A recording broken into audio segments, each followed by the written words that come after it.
네, 새정치민주연합 수석대변인 유기용 의원입니다. 11월 17일 오전 현안 브리핑 말씀드리겠습니다. 귀국한 박근혜 대통령, 사자방 국조, 내년 예산, 인사문제 처리를 국민은 주목한다. 박근혜 대통령이 아시아태평양 경제협력체 정상회의 참석을 마치고 오늘 오전 귀국했습니다. 지금 국민들은 박근혜 대통령께서 산적한 국내 현안 문제를 어떻게 처리할지 관심을 집중하고 있습니다. 귀국한 박근혜 대통령께 이번 일주일이 대단히 중요하다는 점을 충고드립니다. 우선 사자방 국정조사 요구에 대한 박근혜 대통령의 응답이 있어야 합니다. 천문학적 국고가 탕진된 4대강, 자원외교, 방산비리에 대해 국정조사를 결심하는 것이 과거 비리와 단절하는 것임을 박근혜 대통령께서 아셔야 합니다.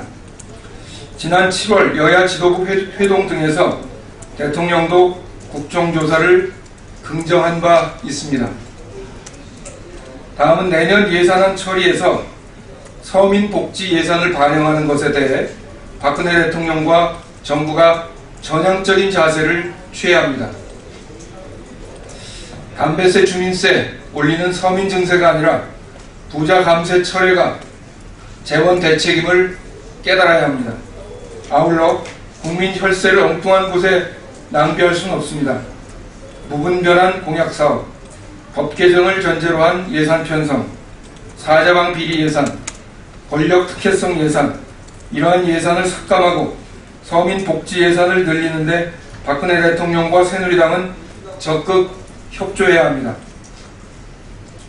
마지막으로 새로 신설된 국가안전처처장과 인사혁신처장, 사퇴 설명도 없이 공석으로 방치된 청와대 교육문화수석 등의 인사 문제입니다. 새정치민주연합은 박근혜 대통령께서 또다시 인사 문제에서 실수를 반복하지 않기를 진심으로 충고합니다. 수첩이 아니라 국민 눈높이를 기준으로 이번에는 국민의 마음을 얻을 수 있는 인사를 하셔야 합니다. 사자방 국조의 수용, 서민복지 예산 처리 협조, 국민 상식에 맞는 인사, 순방을 마치고 귀국하신 박근혜 대통령이 국민의 마음을 얻는 세 가지 방책입니다. 올해만 5번째 대형 인재, 대한민국 안전대책을 마련하라. 도대체 안전한 곳은 어디인가? 불법과 부실이 또다시 참사의 원인이었습니다. 15일 전남 담양의 펜션에서 대학생 등 4명이 사망하고 6명이 다치는 참사가 또다시 발생했습니다. 동신대학 패러글라이딩 동아리 선후배들이 어떤 희생자들은 서로 껴안은 채 출입구에서 발견됐습니다. 선배들이 쓰러진 여자 후배를 구하려다 희생된 것으로 보인다고 소방 관계자는 전하고 있어 가슴이 먹먹해집니다. 불이 난 펜션의 바비큐장은 나무와 샌드위치 패널, 억새로 지어진 무허가 건물이었습니다. 10년간 소방안전 검사도 전혀 받지 않아 소화기조차 비치되어 있지 않았습니다. 담양 펜션 사고의 원인을 명확히 규명하고 그 책임을 엄중하게 물어야 합니다. 약 2만 개에 달하는 펜션과 야영장 등 레저 시설을 점검하고 안전 기준도 손봐야 합니다. 올해에만 대형 인재 사고만 5번째입니다. 지난 2월 마우나 리조트 붕괴 사고, 4월 세월호 참사, 5월 장성 요양병원 화재 사고, 지난달 판교 공연장 환풍구 붕괴 사고까지 불법 시설 부실 관리로 인한 안전 참사는 판박이처럼 계속 반복되고 있습니다. 이래서야 어떻게 안심하고 살 수 있겠냐는 국민들의 걱정이 하늘을 찌르고 있습니다.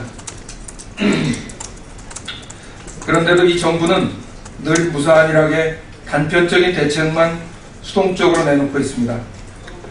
국민안전처가 신설된다고 해서 내 가족의 안전이 보장된다고 누가 믿겠습니까? 정부가 정부가 체계적이고 종합적인 대한민국 안전대책을 수립해 실천해야 합니다. 그래야만 후진국형 인재를 막을 수 있습니다. 펜션 업주와 안전점검 책임자 등 이번 담양 화재 사고에 대한 엄중한 책임을 물어야 한다는 것을 다시 한번 강조합니다. 그리고 다시 한번 담양 펜션 사고 희생자 모든 분들의 명복을 빕니다. 입시생들 인생을 걸고 공부하는데 분통 터지는 교육당국의 무사한 일. 올해 수능시험에서 지난해에 이어 또다시 출제 오류 논란이 벌어지고 있습니다. 올해 출제된 수능 두 문제가 정답이 다르거나 두 개일 가능성이 높다는 지적이 잇따르고 있습니다.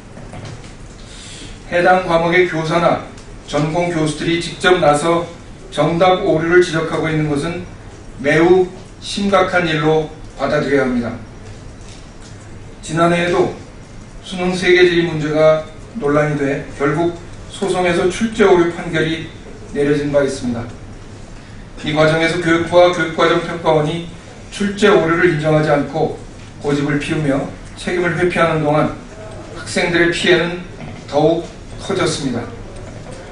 지난 10월 31일 구제 대책을 발표했지만 여전히 혼란스러운 상황이 계속되고 있습니다. 수능 난이도 조절에 실패해 이른바 물수능 논란이 벌어지고 학교 현장이 일대 혼란에 빠져 있는 것 또한 대단히 심각한 일이 아닐 수 없습니다. 정시 모집에 응시하려던 수험생들이 수시 모집으로 황급히 방향을 바꾸고 있는데 이른바 눈치 작전이 더욱 기승을 부릴 것이라고 예상됩니다. 대입제도 근본적인 개선과 연계하지 않은 쉬운 수능 기조가 부른 혼선입니다. 학생들은 인생을 걸고 수능시험을 준비하는데 무책임한 교육당국은 무사안이라는 일처리에 국민들은 분통을 터뜨리고 있습니다. 매년 난이도 조절에 실패하고도 애매한 변명으로 일관하고 수능 문항의 출제 오류에도 누구 하나 머리 숙여 사과하고 책임지는 사람이 없습니다. 수험생의 가슴에 대못을 받고 학교 현장을 혼란에 빠뜨리는 모렴치한 교육행정이 매년 반복되는 것은 용납할 수가 없습니다. 교육과정평가원은 오늘까지 이 신청을 받아 24일에 최종적으로 정답을 확정할 예정이라고 합니다. 새정치민주연합은 교육당국이 올해 출제 오류 논란에 신속하게 대응해 혼란과 피해를 최소화할 것을 촉구합니다. 아울러 교육당국은 수능 출제 시스템 전반을 개선하라는 교육계의 요구에 귀 기울여야 할 것입니다. 오늘 제24차 새정치민주연합 비상대책위원회 의결사항에 대해서 보고드리겠습니다. 제24차 비상대책위원회에서는 정책엑스포 조직위원회 구성을 의결했습니다. 정책엑스포 조직위원회는 김진표 국정자문회의 의장을 조직위원장으로, 김현미 의원을 추진단장으로 하고 민주정책연구원, 을지로위원회, 청년위원회, 대학생위원회, 여성위원회 등이 참여하여 2015년 4월에 정책엑스포를 개최할 예정입니다. 정책엑스포는 새정치민주연합과 직능단체 및 시민사회단체와 정책적 연대를 강화하고 진보적인 소장학자 그룹과의 지속적인 회의체계를 구축해 지식 네트워크를 강화하는 것을 목적으로 합니다. 아울러 당 소속 지방정부, 지방의회와의 정책을 공유하고 민생, 생활정치 집행력을 공고히 하는 계기로 삼으려고 합니다. 이상입니다.